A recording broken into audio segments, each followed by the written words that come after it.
Hey everyone, I'm Jason, and this is your commentary on Exodus chapter 21. The first half of this chapter discusses slavery. In order to understand the Bible, we have to understand its context. Back in these days, there were three main reasons why someone might be a slave. The first one would be more of an indentured servitude. In these times, there wasn't welfare, there wasn't food stamps. If someone was poor, they very likely would actually starve to death. So this was an option for a person to voluntarily work for someone else in order to have their needs provided. The second reason was due to criminal activity. If you were to steal from someone, you would have to pay them back for it. If you could not pay them back for it, then the courts would actually make you work off your debt in the form of servanthood. The third reason is if two nations were to go to war against each other, the one that would win would take slaves from the losing side. The losing side, their economy would be destroyed, their society would be destroyed, so it was still an option for them to be able to provide for themselves through the form of servanthood. Now there is a fourth reason that someone might be a slave. If someone was kidnapped and sold into slavery. However, in this chapter, that is expressly condemned, even to the point of that individual being put to death if they kidnap someone else. Here are the laws you must explain to the people of Israel. Suppose you buy a Hebrew servant. He must serve you for 6 years, but in the 7th year, you must set him free. He does not have to pay anything. If he does not have a wife when he comes, he must go free alone. But if he has a wife when he comes, she must go with him. Suppose his master gives him a wife, and suppose she has sons or daughters by him. Then only the man will go free. The woman and her children will belong to her master. But suppose the servant says, "I love my master and my wife and children. I don't want to go free." Then his master must take him to the judges. He must be taken to the door or doorpost of his master's house. His master must poke a hole through his earlobe into the doorpost. Then he will become his servant for life. In other cultures, they would often breed their slaves in order to produce more. God wanted to protect the family unit, though, so he allowed a provision where if the man wanted to stay with his wife and children, he could. That's why it says, "Then his master must take him to the judges." He must be taken to the door or doorpost of his master's house. This way, even the master could not separate the family if the man wanted to stay. Suppose a man sells his daughter as a servant. Then she can't go free as male servants do. But what if the master, who has chosen her, does not like her? Then he must let the man buy her back. He has no right to sell her to strangers. He has broken his promise to her. A father would have only sold his daughter if he was too poor to provide for their needs.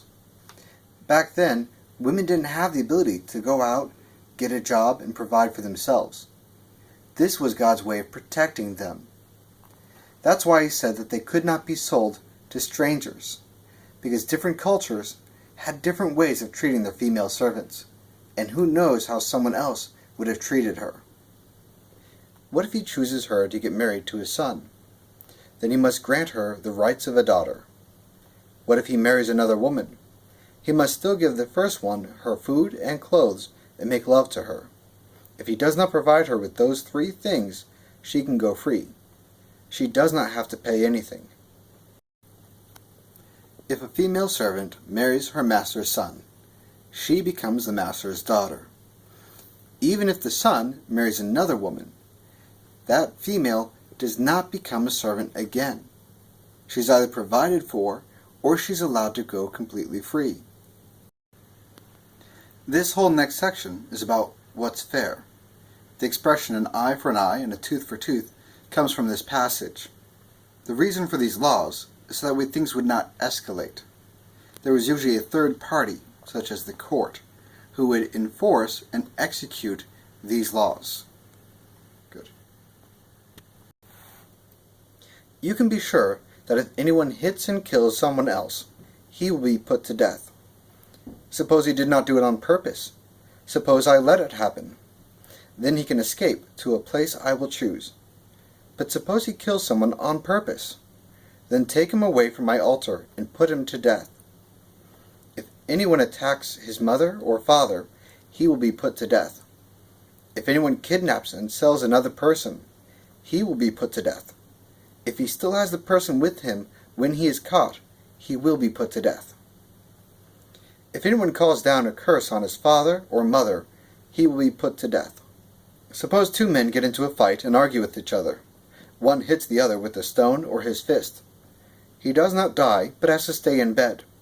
And later he gets up and walks around outside with his walking stick. Then the man who hit him will not be held accountable, but he must pay the one who was hurt for the time he spent in bed.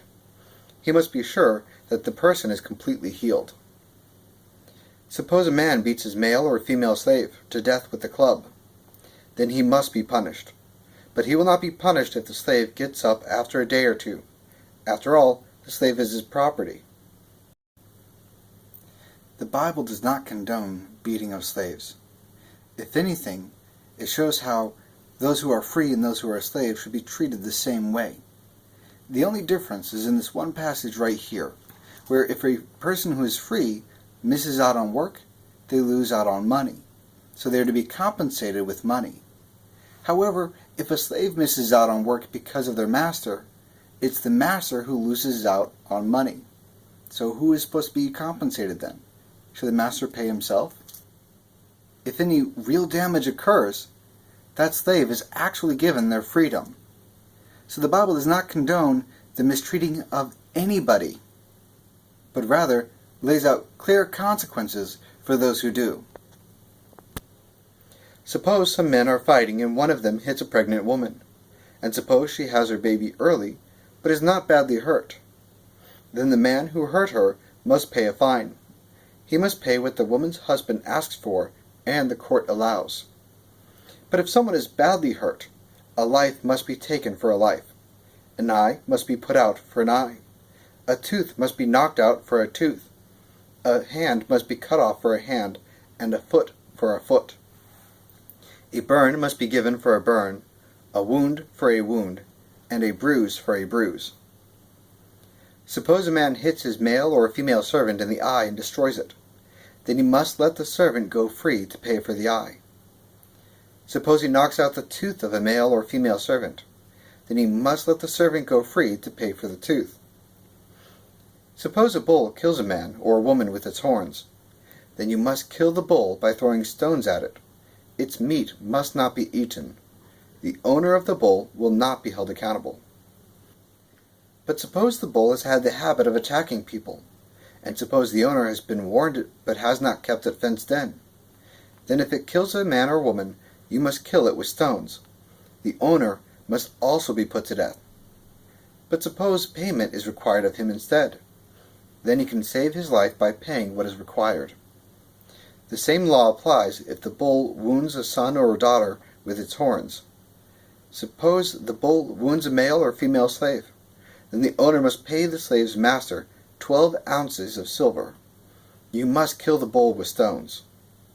Suppose a man uncovers a pit, or digs one, and does not cover it. And suppose an ox or donkey falls into it. Then the owner of the pit must pay the animal's owner for the loss.